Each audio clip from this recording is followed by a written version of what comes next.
one, bro. Mama, where are these darted?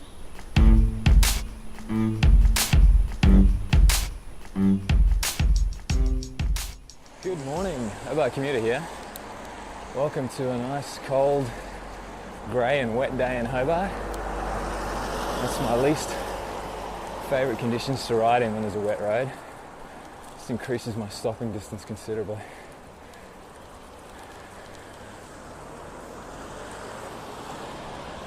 So on the ride in this morning, I'd like to talk about the 1 Metre Matters campaign.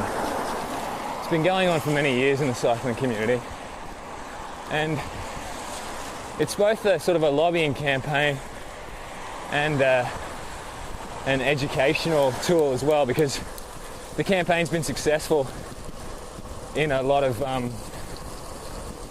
instances. A lot of states now in Australia have implemented this rule that you have to give cyclists 1 metre. That's the minimum passing distance now for a cyclist. So Tasmania brought it in September 2016 on the back of a successful 2-year trial in Queensland.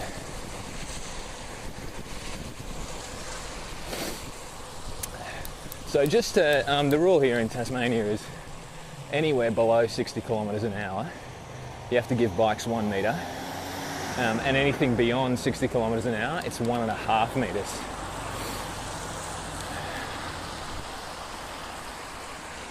Oh, the roundabout.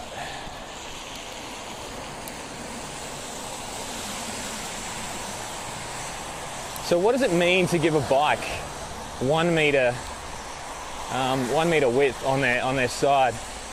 Well, you might be surprised just how large a gap 1 metre is. So for example, that car, I'm not sure if that car gave me 1 metre.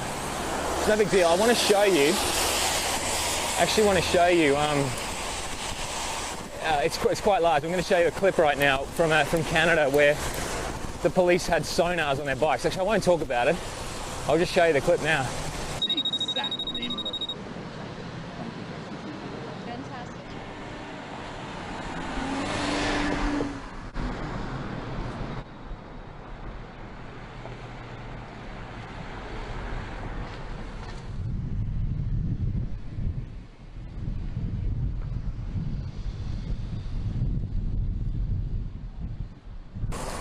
So you can see there that 1 metre is actually quite a bit, and I actually feel for those drivers. I would be pretty I'd be pretty happy with the actual amount of space that those drivers gave, particularly at the speed they were going as well. It wasn't that fast, but you can see just how much 1 metre is. Now, of course, people have taken issue with this rule. Drivers have taken issue with this rule, and there's a couple of reasons why. So the first reason is they don't think it's being reciprocated. So in the sense that they have to give us 1 metre, but why don't we have to give them 1 metre when we pass them? I mean, the obvious answer there is we're a bit more of a vulnerable road user. But I do understand the criticism there. There are occasions when, as a bike, you do have the legitimacy to pass on the inside or the left-hand lane. Now, what cars get frustrated with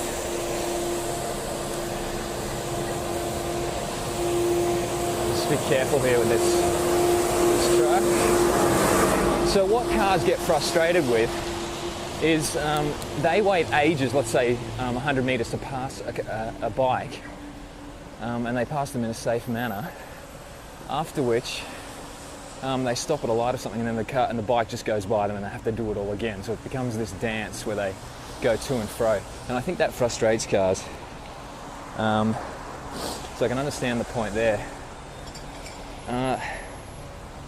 So yeah, I mean, if they're being given a rule where we're considered a vehicle on the road, and we basically are, the rule is that you actually have to go around the car, so you have to pass it as you would a vehicle on the road. Sorry, around the bike. So you have to indicate out into the lane and then come back in.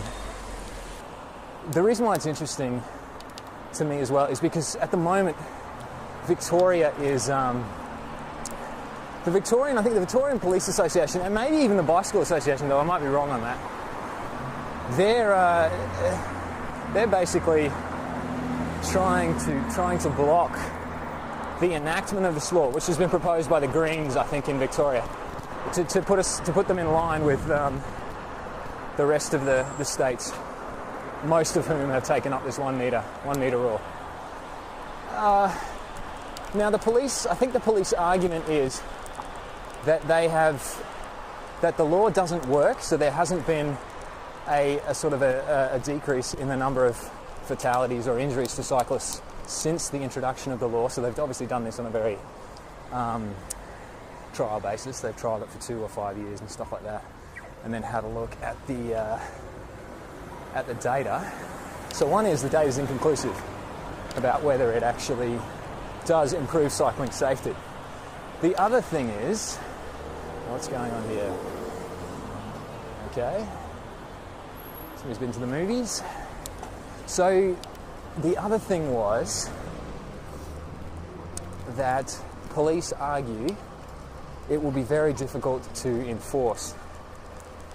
It basically, I guess it'll be next to impossible to enforce unless you had one of those sonar things, which I think the police in Canada are equipped with. But even so, they had a number of a number of things that work agreement. Is this guy going to go? Yep. Okay. So yeah, it's a very difficult law to enforce, and I think even when they had people submitting video footage, it was also difficult because things like the GoPro and stuff with the fisheye lens, it's obviously difficult to get a proper reading on distance and that sort of thing. So you could easily, I guess, argue in court that what you see on a camera is not indicative of the actual distance that somebody passed you. So there's a tricky part of this when you're a cyclist, though, with this metre rule. And what I think it kind of suggests, well, in one sense, to cars, and you see what just happened there. I don't know if you saw that, but some guy just opened his door, and that's the reason why I can't ride in the margins over here, because it's too dangerous for me. I need to ride. I basically ride on the left wheel of the car in front of me, and that gives me about a metre and a half to avoid the instances of getting doored. Now, cars would protest against that, thinking, well, they've got to give me a metre. Well, I'm not in the margins, I'm not in the gutter, so it makes it even more difficult for them to go around me. So I'm not really meeting them halfway on this law. Now, this is a two-way, obviously, so you could go around me. I'm a legitimate vehicle on the road. So, I mean, I can take up as much as the lane as I want. I don't want to do that, though. To be honest, I used to ride in the middle lane, but I've chosen not to do that anymore. Number one, because I don't want to antagonise cars. The relationship between cars and bikes is bad enough without doing too many things to antagonise them. I mean, sometimes I'll take the lane when I feel safer, but let's watch this guy.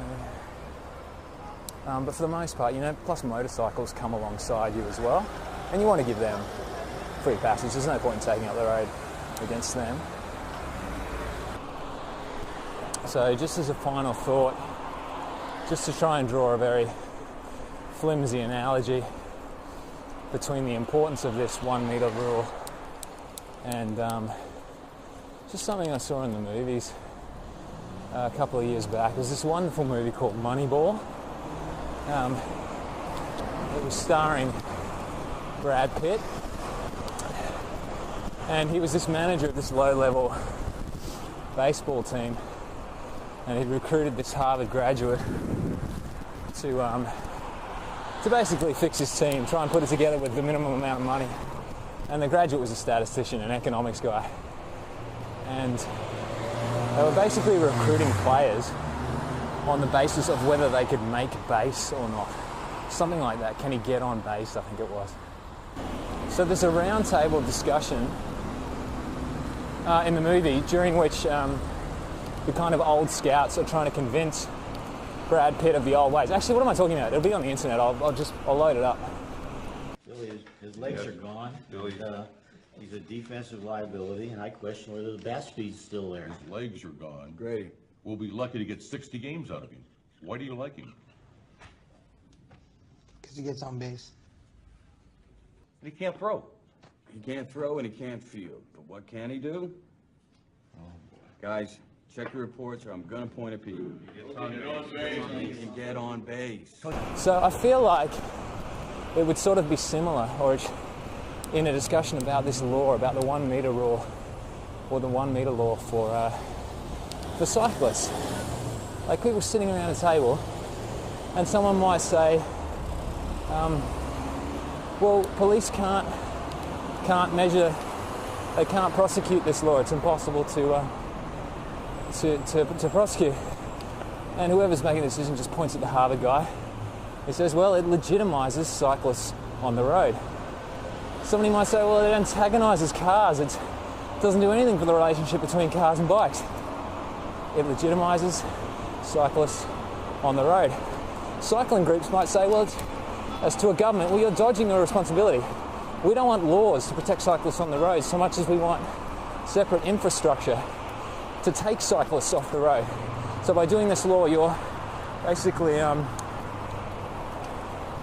you're absolving yourselves of any